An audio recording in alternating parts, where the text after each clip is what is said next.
अभी मैंने क्या बोला? अभी मैंने बोला कि अगर मैंने कोई भी प्रॉपर्टी मैं तुम्हें रो में बताऊं तो बाय डिफ़ॉल्ट वो कॉलम के लिए भी वैलिड है।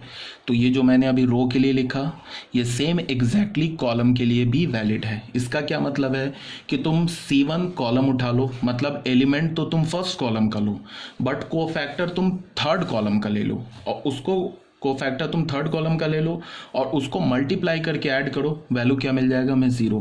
कहने का ये मतलब है A11 into C13 plus A21 into C23 plus A31 into C33, इसका वैल्यू बच्चे हमें 0 मिलेगा। क्या लिया हमने? एलिमेंट किसका उठाया? ये एलिमेंट कहाँ से उठाया देख लो, ये तो फर्स्ट कॉलम का उठाया, ये कोफैक्टर किसका उठाया? ये थर्ड कॉलम का उठाया, मल्टीप्लाई करके ऐड कर दिया तो वैल्यू क्या मिलेगा? हमें 0। अगर मैं तुम्हें रो का बता दूं कोई प्रॉपर्टी, एग्जैक्टली उसको तुम क्या कर दो? जनरलाइज कर दो कॉलम में। अगर मैं मान लो कि सेकंड कॉलम का एलिमेंट उठाता हूँ और कोफैक्टर ले लेता हूँ फर्स्ट कॉलम का, तो क्या हो जाएगा? A12 इंटू C11, फिर क्या हो जाएगा? A22 इंटू C21, फिर क्या हो जाएगा? A32 इंटू C31, ये भी वैल्यू 0 हो जाएगा। ठीक है। अब एक बच्चा यहाँ पे क्या बोलेगा कि चलो ठीक है, आपने ये बोला कि मैं अगर किसी भी रो का मैं एलिमेंट उठाता हूँ और किसी दूसरे रो का कोफैक्टर उठाता हूँ और उसको मैं मल्टीप्लाई करके ऐड कर दूंगा तो वैल्यू 0 आ जाएगा। ये रो कॉलम के लिए बोल दिया। लेकिन अब अगर मैं ऐसा करूँ कि एलिमेंट तो मैं किसी रो का उठाऊं बट कोफैक्टर मैं किसी कॉलम का लूँ, तो क्या होगा? तो मैं ये बोलूँगा कि फिर वो समझ नहीं रहा है। अभी मैंने क्या बोला कि रो और कॉलम को इंटरमिक्स नहीं करते हैं पूरे डिटर्मिनेंट और मैट्रिक्स चैप्टर में। रो अलग प्रॉपर्टी चलेगा, कॉलम अलग प्रॉपर्टी चलेगा। हाँ, जैसा प्रॉपर्टी मैं रो के लिए बोलूँ एग्जैक्टली वैसा ही सेम प्रॉपर्टी कॉलम के लिए होगा, बट रो और कॉलम को आपस में इंटरमिक्स नहीं करेंगे। मतलब कि अगर मैं एलिमेंट तो R1 का उठाऊँ बट कोफैक्टर मैं सेकेंड कॉलम का उठाऊँ, एलिमेंट मैंने क्या किया? फर्स्ट रो का उठा लिया, कोफैक्टर अगर मैंने सेकंड कॉलम का उठा के मल्टीप्लाई करके ऐड कर दिया, कुछ भी आ सकता है। हो सके बाई लक डिटर्मिनेंट वैल्यू ही आ जाए, या हो सके कोई कुछ भी आ सकता है, ये कोई प्रॉपर्टी नहीं है।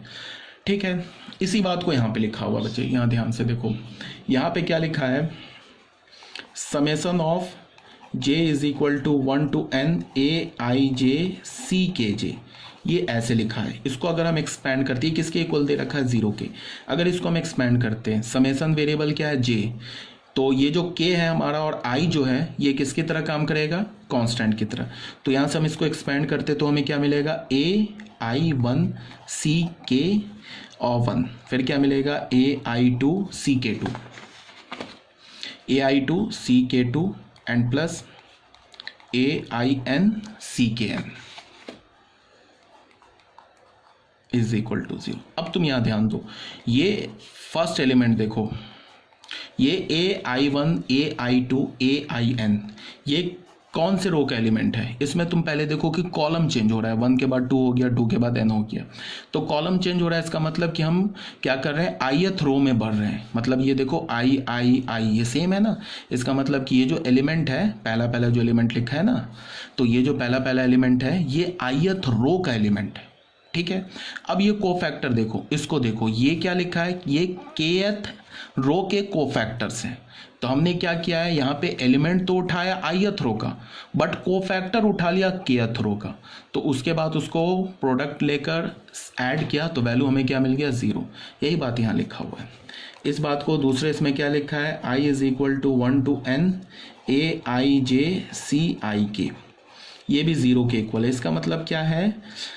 ये i है, दिस इज i को तो a1j ये क्या होगा? c1k प्लस क्या हो जाएगा? a2j ये क्या होगा? c2k and so on, plus ये क्या होगा?